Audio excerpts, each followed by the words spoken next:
మంచిర్యాల జిల్లా చెన్నూరులో మున్సిపల్ పాలకవర్గం చివరి సమావేశంలో మున్సిపల్ కార్మికులు చేసిన సేవకు గాను వారిని శాలువతో సత్కరించిన బీసీవైఎం రాష్ట్ర కార్యవర్గ సభ్యుడు శివకృష్ణ. కరోనా సమయంలో చేసిన సేవలు చెన్నూరు చరిత్రలో నిలిచిపోతాయని అన్నారు.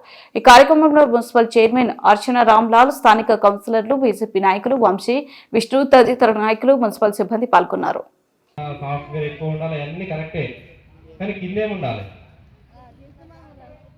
కింద మంట ఎంత ఎక్కువ ఉంటే రాకెట్ అంత మిరిగిపోతుంది. కింద ఫైర్ ఉంటుంది కదా, రాకెట్ మిరిగిపోయేది. లేకపోతే రాకెట్ ఎంత పెద్దగా ఉన్నా, ఎంత టెక్నాలజీ ఉన్నా ఉపయోగం ఉంటుందా?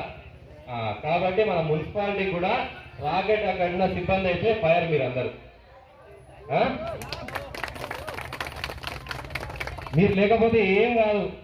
కరోనా సమయంలో ఇంతమంది అన్న చెప్పిండు, ఒక్కొక్కరు అంటే వాళ్ళ ఇంట్లో పిల్లలు చచ్చిపోతే ముట్టుకోవడానికి భయపడ్డారు. అట్లాంటి పరిస్థితులలో మీరందరూ బయటికి పోయి చెన్నూరులో అంటే కరోనా వచ్చి చనిపోయిన వాళ్ళందరూ కూడా మా కుటుంబ సభ్యులు అనుకొని మీరందరూ వాళ్ళ పాడెమోసిండ్రు. మాకు కరోనా వచ్చినా పర్లేదు, మేము చచ్చిపోయినా పర్లేదు, కానీ కార్యక్రమాలు ఆగదని చెప్పేసి మీరు అందరూ ముందుకు పోయారు. అంత ధైర్యంతోనే మీరు చెన్నూరు మున్సిపాలిటీలు అంటే ఇప్పుడు నరేంద్ర మోదీ గారు చెప్తారు స్వచ్ఛ భారత్ అని చెప్పేసి.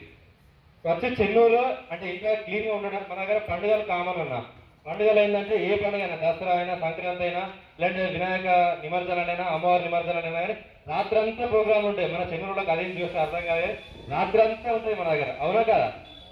రాత్రంతా ఉన్న తర్వాత అక్కడ మీ గొప్పతనం ఏం తెలుసా? తెల్లారి మళ్ళీ పేపర్ ముక్క కనిపించేది.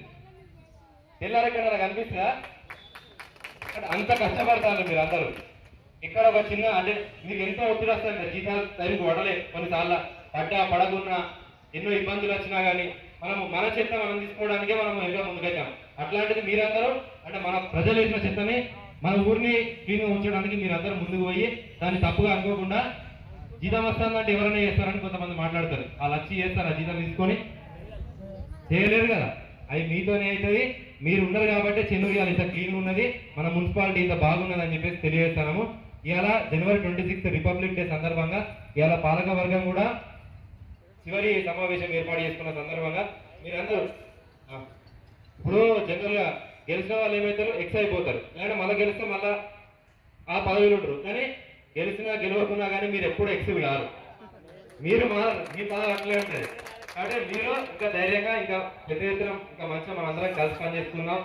ఇంతకుముందు చైర్మన్ గారు పాలక వర్గం అందరూ చెప్పినట్టుగా అందరం కూడా ప్రతిపక్షాలు ఉన్నా కానీ మేమందరం కూడా మీకు ఏ ఇబ్బందులు వచ్చినా ఏమున్నా కానీ మీ అందరి కోసము ముందుంచి నిలవడానికి సిద్ధంగా ఉన్నామని చెప్పి తెలియజేస్తున్నాం. అవకాశం ఇచ్చి కార్మికులకు సన్మానం చేసుకునే కార్యక్రమాన్ని ఏర్పాటు చేసినందుకు ధన్యవాదాలు పాలక వర్గానికి.